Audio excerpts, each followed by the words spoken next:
आप देख रहे हैं इंडिया टाउन न्यूज, भारत की बात। नमस्कार, जय जोहार। आप देख रहे हैं इंडिया टाउन न्यूज, भारत की बात, और मैं हूं आपके साथ सुधीर मिश्रा। स्वागत है आपका हमारे खास बुलेटिन राजधानी सरकार धानी में, जहां हम आपको छत्तीसगढ़ की महत्वपूर्ण खबरों से रूबरू कराएंगे। तो चलिए बुलेटिन की शुरुआत करते हैं, लेकिन उससे पहले एक नजर आज की हेडलाइंस पर। छत्तीसगढ़ में आगे बढ़ी शिक्षक भर्ती की फाइल। वित्त विभाग ने दी 5000 पदों को भरने की मंजूरी। अब जल्द ही शुरू होगी भर्ती प्रक्रिया।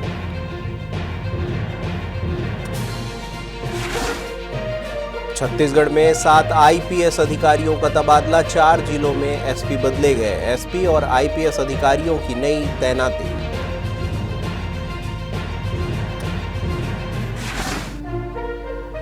छत्तीसगढ़ में एक और छुट्टी का ऐलान। स्कूल, कॉलेज सहित सभी सरकारी दफ्तर रहेंगे बंद। सरकार ने जारी किया आदेश।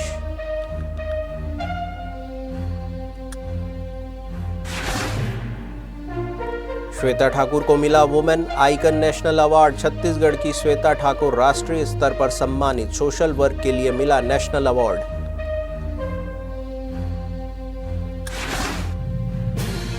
मां अंगार मोती का चमत्कार, संतान सुख का आशीर्वाद। धमतरी में अद्भुत परंपरा। मां अंगार मोती देवी देती है मातृत्व का वरदान।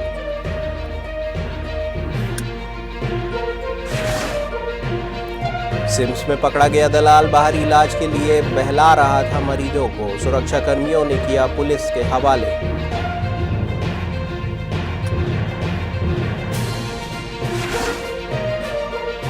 लाफ यौन उत्पीड़न मामले में नया मोड़। वायरल ऑडियो में महिला कह रही है नहीं हुआ कोई यौन उत्पीड़न। शिकायतकर्ता की बहन और जीजा ने भी आरोप को बताया झूठा। 17वां रोजगार मेला रायपुर में 95 युवाओं को मिला नियुक्ति पत्र। पीएम मोदी ने वर्चुअल दी शुभकामनाएं।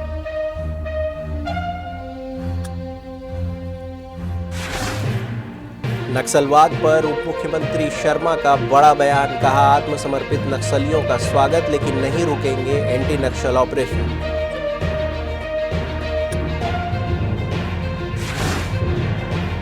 काम में लापरवाही, कलेक्टर ने अपनाया सख्त रूप। सिविल सर्जन और हॉस्पिटल कंसल्टेंट को जारी किया गया नोटिस।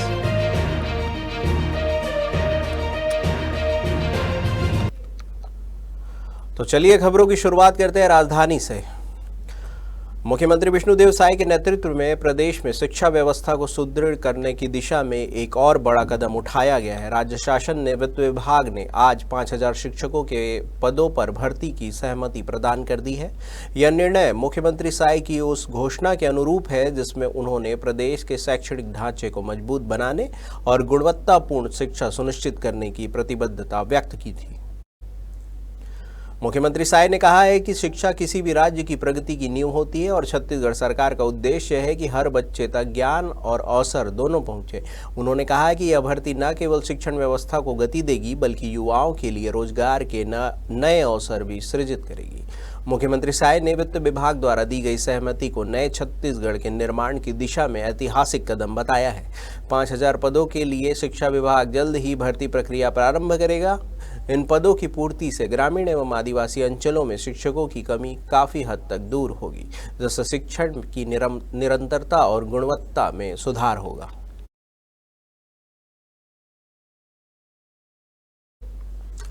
छत्तीसगढ़ सरकार ने 4 जिलों के पुलिस अधीक्षकों समेत भारतीय पुलिस सेवा आईपीएस के 7 अधिकारियों का तबादला कर दिया। अधिकारियों ने बताया है कि राज्य सरकार ने पुलिस के 7 अधिकारियों का तबादला कर दिया, जिनमें राजनांदगांव, मनेन्द्रगढ़, चिरमिरी, भरतपुर, शक्ति और कोंडागांव जिले के पुलिस अधीक्षक भी शामिल हैं।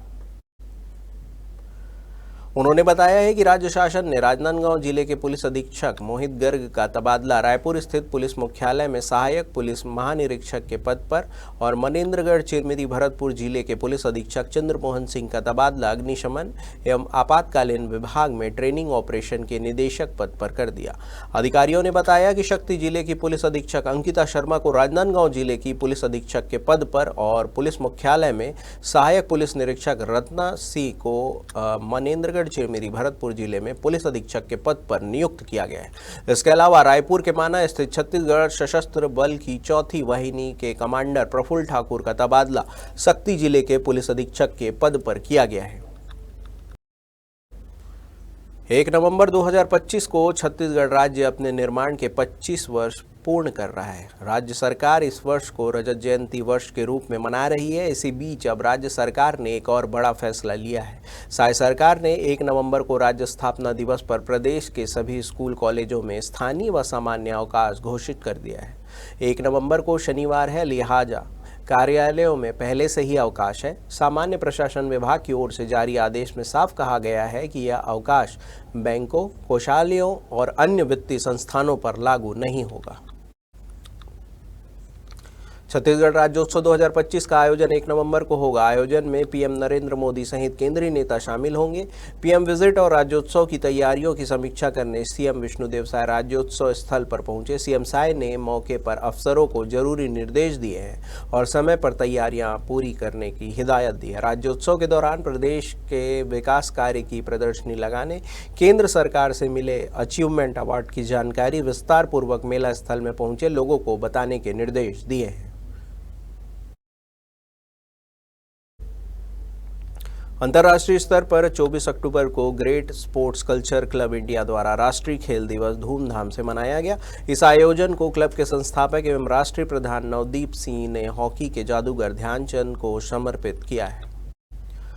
कार्यक्रम के दौरान देश विदेश के कई खिलाड़ियों, कोचों, कलाकारों, समाज सेवियों और गायकों को उनके उत्कृष्ट योगदान के लिए नेशनल अवार्ड से सम्मानित किया गया। इसी कड़ी में रायपुर की शक्ति बाला वेलफेयर फाउंडेशन की संस्थापिका एवं प्रदेश अध्यक्ष श्वेता ठाकुर को सोशल वर्क के क्षेत्र में उत्कृष्ट योगदान के लिए वुमन आइकॉन नेशनल अवार्ड से सम्मानित किया गया। यह सम्मान न केवल श्वेता ठाकुर के लिए बल्कि पूरे छत्तीसगढ़ राज्य के लिए गर्व का विषय है। श्वेता ठाकुर की संस्था शक्ति बाला वेलफेयर फाउंडेशन आज न केवल छत्तीसगढ़ में बल्कि पूरे देश में सामाजिक कार्यों के माध्यम से अपनी अलग पहचान बना रही है।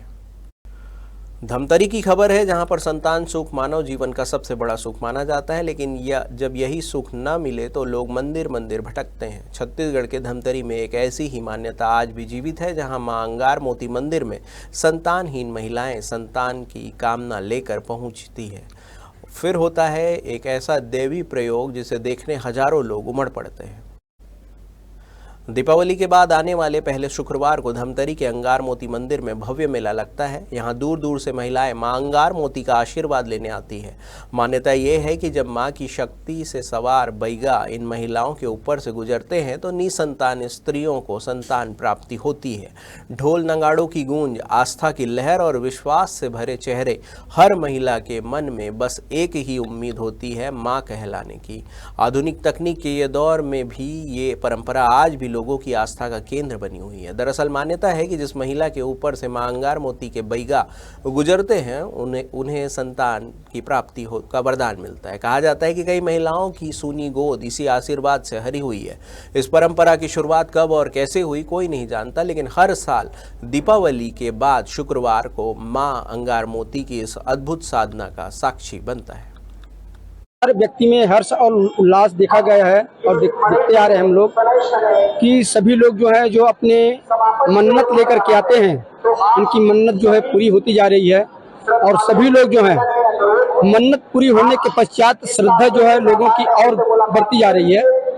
इस के अनुसार देखने को ऐसा मिल रहा है कि यह जो भीड़ महोत्सव जो है दिनों दिन बढ़ते क्रम में है, बढ़ते जा रहा है, विकास की ओर है। अंगार मोती माई ट्रस्ट का यह प्रांगण जो है, जिसमें ये क्षेत्र ही नहीं अन्य क्षेत्र से, अन्य जिला से भी लोग जो है अपनी आस्था लेकर के आते हैं और सभी लोगों की मनोकामना जो है माता की दरबार में पूरी होने के पश्चात जो अपने आस्था लेकर के आते हैं, जो भी अपना व्याख्यान करते हैं आस्था के माध्यम से, वो अपनी मन्नत पूरा करते हैं और अपनी वादा भी पूरा करते आ रहे हैं। मैं यहाँ 10 बजे से आई हूँ और बैटरी 2 बजे से हूँ यहाँ पर माता के आने के लिए, पर अभी तक नहीं आए हैं, आएंगे फिर।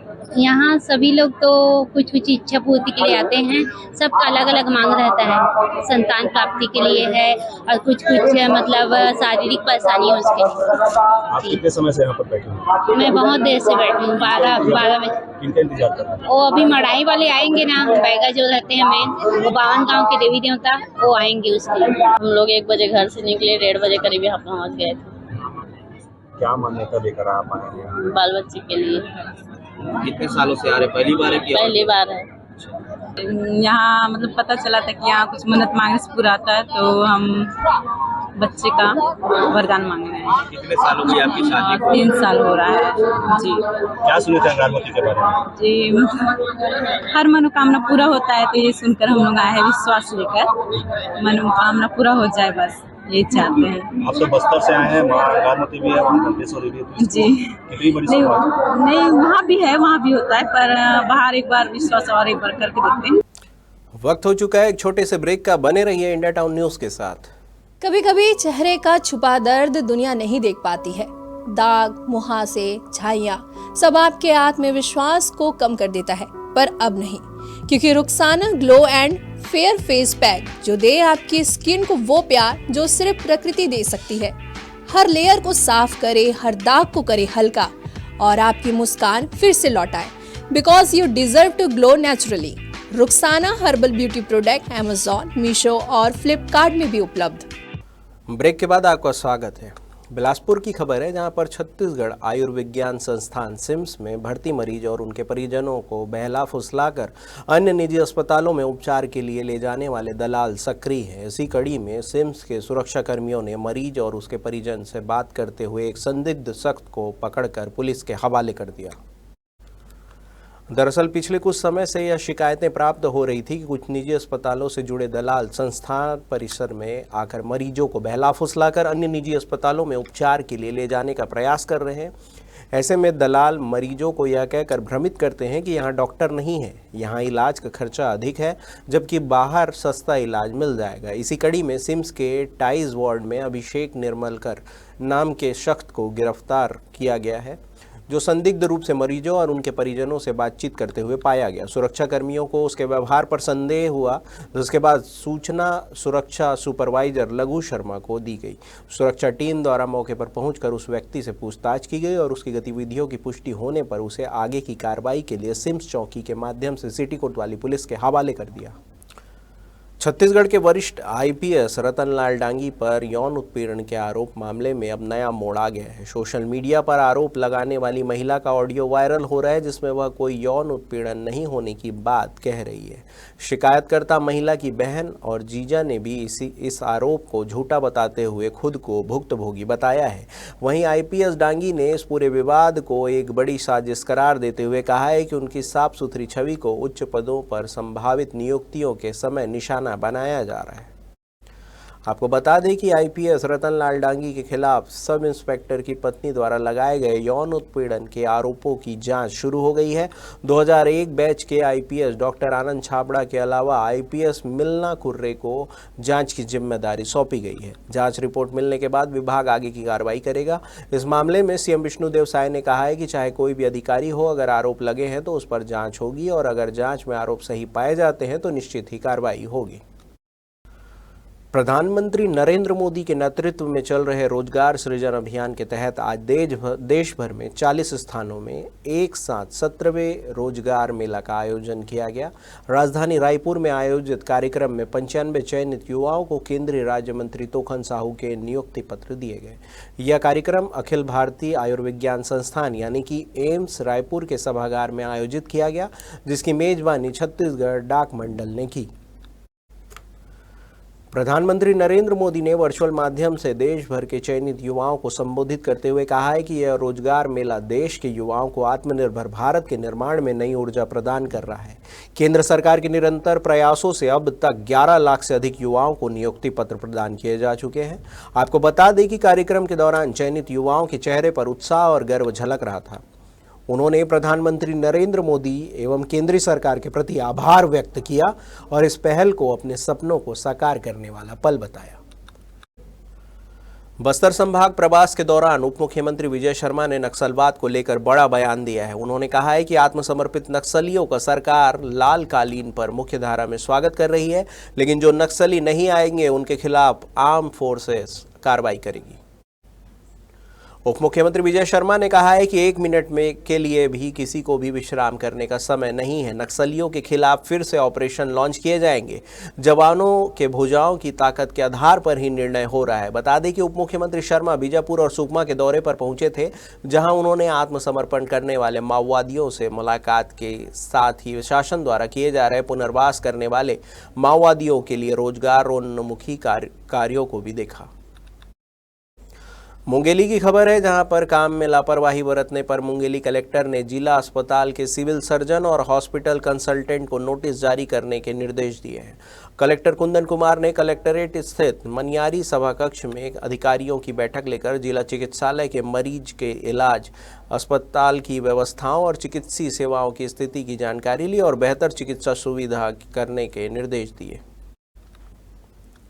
इस दौरान कलेक्टर ने चिकित्सीय कार्य में लापरवाही एवं उदासीनता बरतने, चिकित्सीय व्यवस्था दुरुस्त नहीं रखने, मरीजों के कॉल का जवाब नहीं देने पर सिविल सर्जन सह मुख्य अस्पताल अधीक्षक डॉक्टर MK राय और हॉस्पिटल कंसल्टेंट सुरभि केशरवानी को कारण बताओ नोटिस जारी करने के निर्देश दिए। उन्होंने कहा है कि गाँव गरीब एवं आमजन बेहतर इलाज की आस में दूर दूर से आते हैं। पूरी संवेदनशीलता के साथ मरीजों को बेहतर इलाज मिलना चाहिए। इसमें किसी भी प्रकार की लापरवाही बर्दाश्त नहीं की जाएगी। हमारे खास बुलेटिन राजधानी सरकार धानी में फिलहाल इतना ही। देश प्रदेश की तमाम खबरों से अपडेट रहने के लिए बने रहिए इंडिया टाउन न्यूज के साथ। नमस्कार। आप देख रहे हैं इंडिया टाउन न्यूज, भारत की बात।